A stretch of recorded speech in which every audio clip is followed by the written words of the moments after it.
पड़ोसी देश बांग्लादेश में वहां की सरकार की सह पर हिंदुओं पर हो रहे अत्याचार के विरोध में आज पूरे भारत देश के साथ भिंड में भी विराट मौन प्रदर्शन किया गया। इस प्रदर्शन के लिए सबसे पहले जिले का हिंदू समाज बद्री प्रसाद की बगरिया में एकत्रित हुआ और यहां से एक मौन प्रदर्शन जुलूस निकाला गया। यह जुलूस बद्री प्रसाद की बगिया से प्रारंभ होकर परेड चौराहा पहुंचा और परेड चौराहा से बतासा बाजार, गांधी मार्केट होते हुए सदर बाजार होते हुए खंडा रोड पर पहुंचा। खंडा रोड पर यह जुलूस एक विशाल जनसभा में परिवर्तित हो गया। इस जनसभा को मंच पर विराजमान संत श्री 108 मौनी महाराज कुंडेश्वर धाम, इस्कॉन प्रबंधक भिंड नरहरि दास जी महाराज, समाज सेवी सुरेंद्र सिंह चौहान और मुख्य वक्ता के रूप में डॉक्टर मनीष उपाध्याय, क्षेत्रीय संगठन मंत्री, हिंदू जागरण मंच के द्वारा इस जनसभा को संबोधित किया गया। तो कभी ऐसा चाह नहीं था। सनातन हिंदू धर्म इतना ऐसा है कि हमने कभी किसी की किसी पूजा पद्धति या किसी कारण से हमने कभी किसी को नीचे दिखाने का या टॉर्चर करने का कभी कोई काम नहीं किया है। तो हम चाहते हैं कि हमारे साथ भी ये सब ना हो। इसके लिए भारत सरकार और इस्कॉन ब्यूरो ऑलरेडी इस प्रोसेस में लगा है और बहुत शीघ्र ही जो मैटर चल रहा है, जो कुछ बांग्लादेश में हो रहा है, वो बहुत जल्दी सुलझ जाएगा।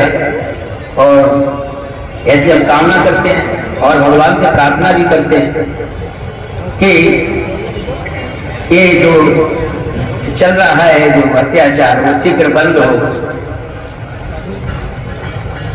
इसके लिए हम लोग प्रार्थना करेंगे। तो एक बार सभी लोग फिर ऊपर हाथ करके बोलेंगे, हरे कृष्णा हरे कृष्णा कृष्णा कृष्णा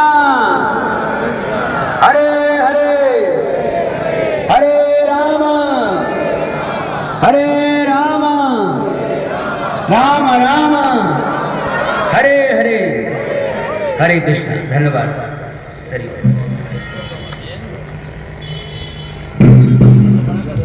जैसा कि हम सभी को अवगत है कि आज हमारा एकत्रीकरण किस कारण हुआ है। पूरे विश्व में एकमात्र हिंदू समाज ऐसा समाज है, जैसा कि हमारे वक्ता ने बताया, हर किसी को हिंदू समाज वो समाज है जैसे दूध में शक्कर मिल जाती है ना, हर कहीं जाके इस प्रकार मिठास बन जाता है।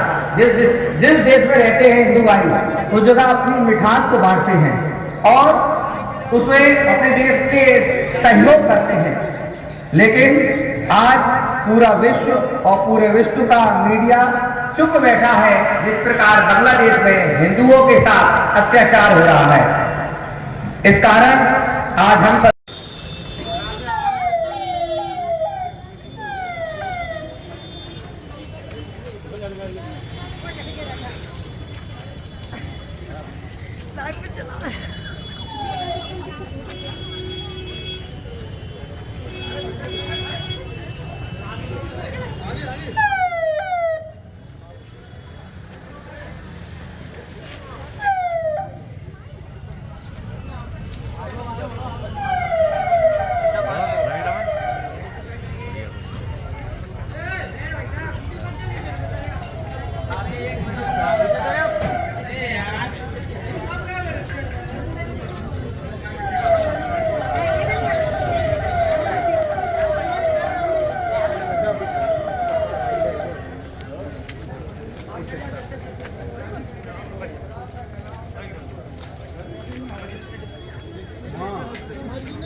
भैया भैया भैया भैया भैया भैया भैया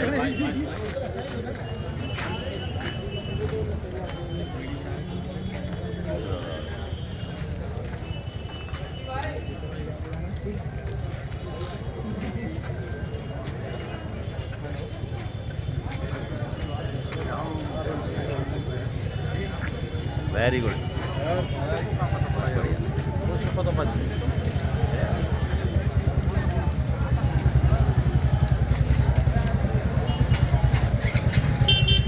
साहब।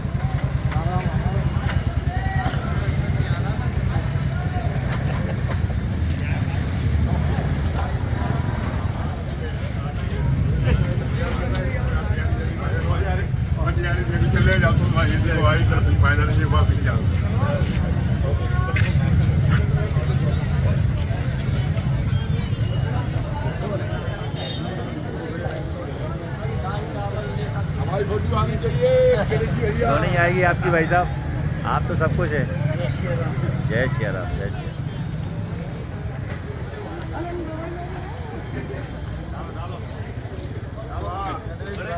नमस्ते भाई साहब, भाई साहब, भाई साहब, भाई साहब, बिल्कुल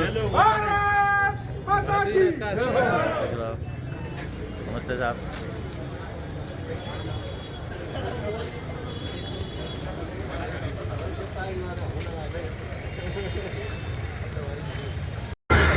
जो 14 अगस्त के समय 1947 में हुई थी, वैसी ही घटनाएं अभी बांग्लादेश में फिर से प्रारंभ है। अगर हम 1951 की जनगणना की बात करेंगे तो जहां जहां हिंदू घटा और देश घटा, ये जो हिंदू घटता चला गया, जिसके कारण से ये बांग्लादेश और पाकिस्तान बने, पूर्वी पाकिस्तान और पश्चिमी पाकिस्तान जिसको कहते हैं। तो कुल मिलाकर उस समय जो घटना घटी 1971 का युद्ध हुआ और वहां पर पूरा घटना आपको मालूम से बांग्लादेश आया। तो जब जनगणना की बात करते हैं तो 1951 में 33% हिंदू था। वो 33% हिंदू आज केवल और केवल 8% 2011 की जनगणना के अनुसार 8% हो गया। 2011 के बाद जनगणना नहीं हुई तो लगभग 7 के आसपास हो गया होगा अभी तक। ये वहां की स्थिति है। ये आबादी जो घटी है, ये घटी कैसे है? तो ये आबादी इसलिए घटी, या तो वहां दबाव बनाकर उनको मुसलमान बना दिया गया, या बाकी लोग उनको देश से भगा दिया गया।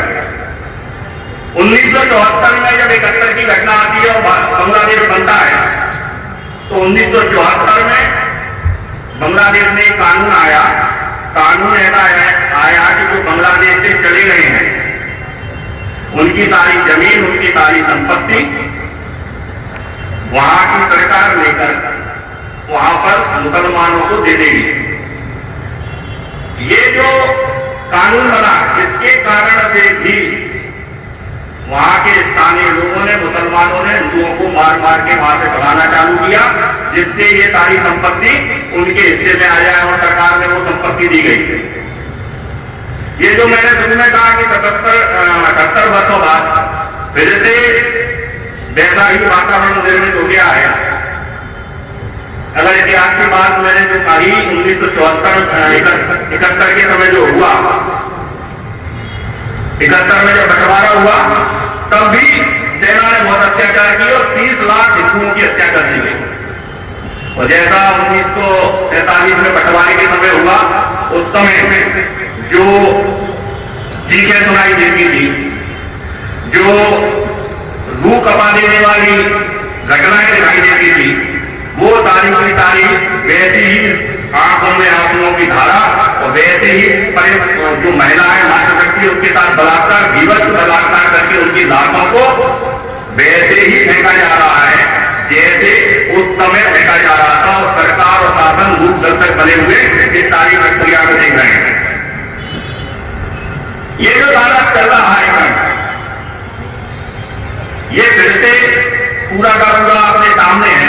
71 में जो मैंने कहा कि वहां का पाकिस्तान का एक ताना था टिक्का खान, उसने बांग्लादेश में मार्च में 23 मार्च को भगत सिंह का बलिदान दिवस को भगत सिंह और राजगुरु का 23 मार्च 1971 को उसी तारीख में उन्होंने नरसंहार किया और नरसंहार के अंदर 30 लाख से अधिक हिंदुओं को कुछ ही महीनों के अंदर खत्म कर दिया। ये जो अत्याचार हुआ, इसके कारण से वहां पर लोगों में जनमानस में आक्रोश था। जो वंदे मातरम गाते हैं वो बंगाल का हिस्सा, वो देश की भाषा के कारण से 1971 में हमारी सेना गई और सेना ने उसके 2 टुकड़े किए। कुल मिलाकर बांग्लादेश अलग बना और 71 में बांग्लादेश जब बना तब वहां की सरकार ने ये जो सारा काम हुआ तो वहां की सरकार ने एक शेख मुजीबर हुसैन जो वहां के पहले प्रधानमंत्री थे, उन्होंने घोषणा की, जिन्होंने सरकार ने सेना ने जिनके ऊपर अत्याचार किया है वो सारे के सारे लोगों के साथ स्वतंत्रता संग्राम के लिए जो लोग लड़े हैं उनको 30% आरक्षण दिया जाएगा। तो वो घटना के कारण से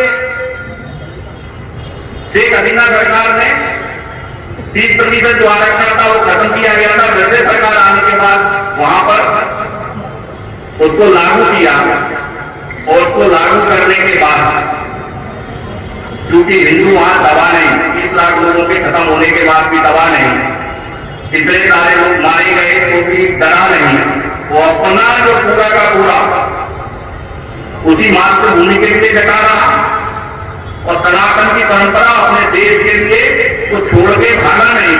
इसलिए कट्टरपंथी अध्यक्ष से आ गए, नाराज हो गए और उन्होंने पूरी प्रक्रिया को नरसंहार के रूप में प्रारंभ कर दिया और पुनः उसको दोहराना प्रारंभ किया है। ये जो शेख मुजीबर हुसैन जो वहां के पहले प्रधानमंत्री थे, उन्होंने जो कानून बनाया था 30% आरक्षण का, उसका नाम लेकर छात्र आंदोलन चालू किए और छात्र आंदोलन चालू करने के बाद वहां पर वो छात्र आंदोलन जब महबूबा इन्होंने शेख हसीना ने वो दिया इस्तीफा और इस्तीफा देने के बाद वो भारत छोड़कर गई 5 जुलाई को।